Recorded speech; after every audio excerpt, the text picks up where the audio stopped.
All right, joining us right now is Mr. Swapan Dasgupta, leader of the Bharatiya Janata Party. Swapan Da, thank you very much for your time. We saw a picture of yours which we have put out on the screen where you look completely tuckered out. Would you like to tell us what exactly happened? What were the circumstances? Where were you? Yeah, look, I was part of the demonstration, which was the Bharatiya Janata Party protests against the corruption in the Trinamool Congress was split up into three parts. Two of them were in Howrah, across the river, and one was in Calcutta, which was approaching the Navanna, which is the headquarters of the state government. As soon as we entered as soon as we came near the Howrah Bridge, and confronted the barricades, the first thing the police did was they showered water cannon. That's okay. That's part of life. Secondly, they followed it up immediately by firing tear gas shells, followed it up immediately with a baton charge, with a lathi charge against, which resulted in absolute chaos, pandemonium, etc. Taking place, stampedes and all that. And at that point, the police, I probably got a good lathi blow, and which could have been worse because my associate who was there, he took a lot of them, and I fell down and hurt myself. I would say I hurt myself, but it could have been much worse.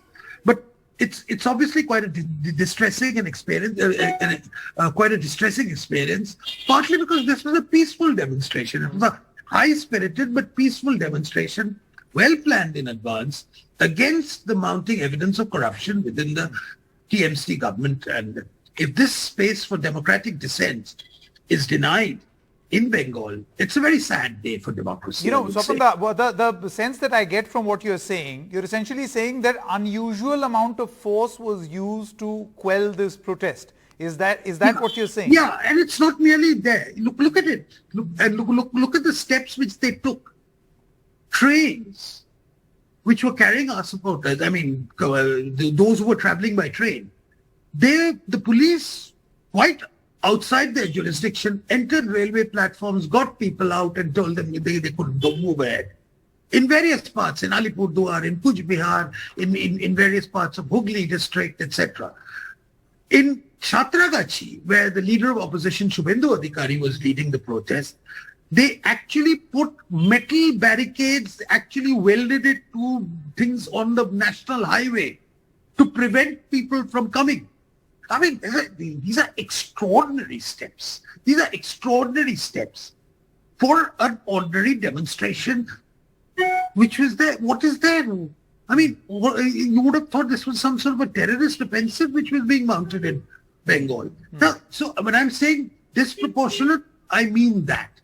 They had a mandate. Mamata Banerjee appears to have given the police a mandate that under no circumstances must anything be allowed to, they must be allowed to gather. Under no circumstances must there be any protest. So the police was carrying out its mandate. For that, I don't blame the police. I blame the state government, the political wing of the state government. If you say that this was a mandate from Mamata Banerjee, then why must that be? Because that is a mysterious thing. Apparently, she does not want protests. But she does not want protests from the BJP. I think she's happy to allow protests from the left, but I don't think she's very keen to have protests from the BJP. So it's a question I fear you must ask the TMC. I'll tell you why I asked you that question, Swapan, because there are images that have come out of police cars and police vans. Yeah, I know. I've seen those. And the claim of the police is that this is being done by the BJP workers. They were wearing saffron robes. They were waving the BJP flag and pelting stones, and they burnt the car.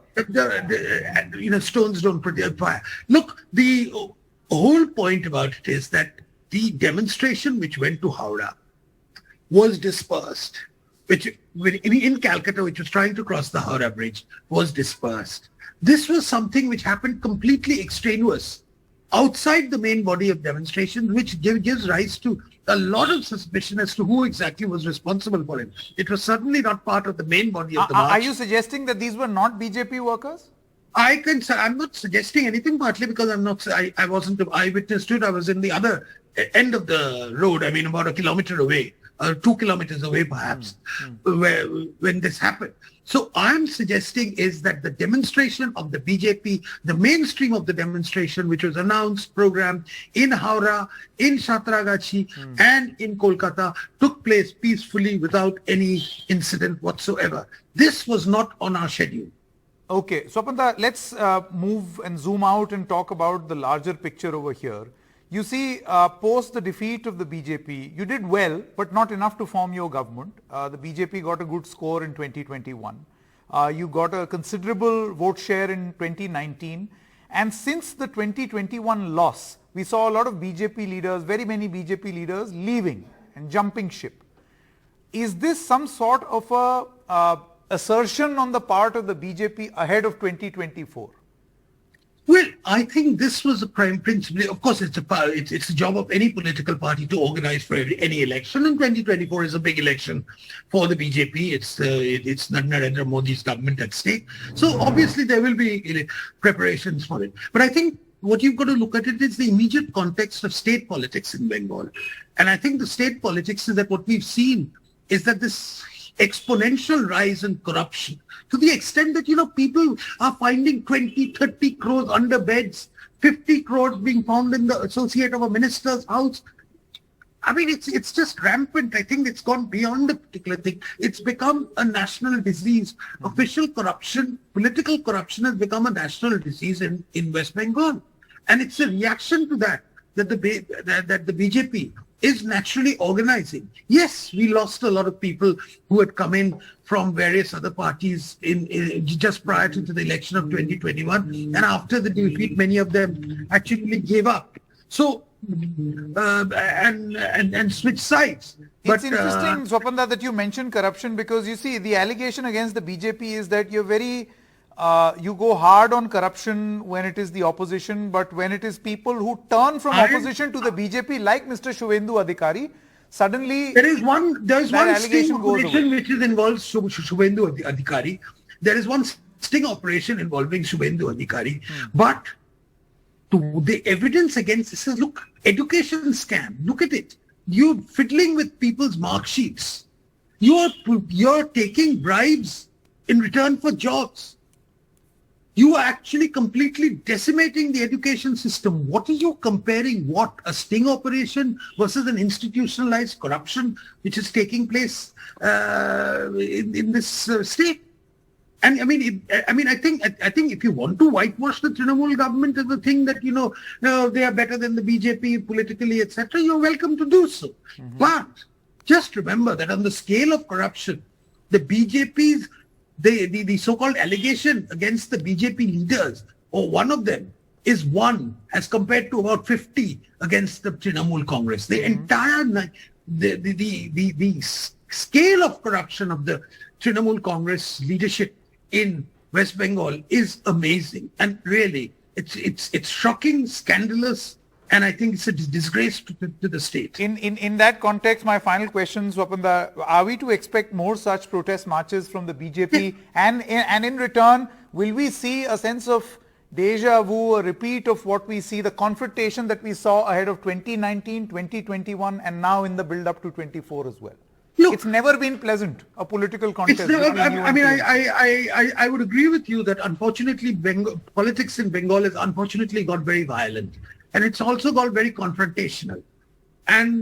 But it's our responsibility to highlight the shortcomings of the Trinamool Congress. Of course, demonstrations are a part of that whole scenario, but it's not the only thing.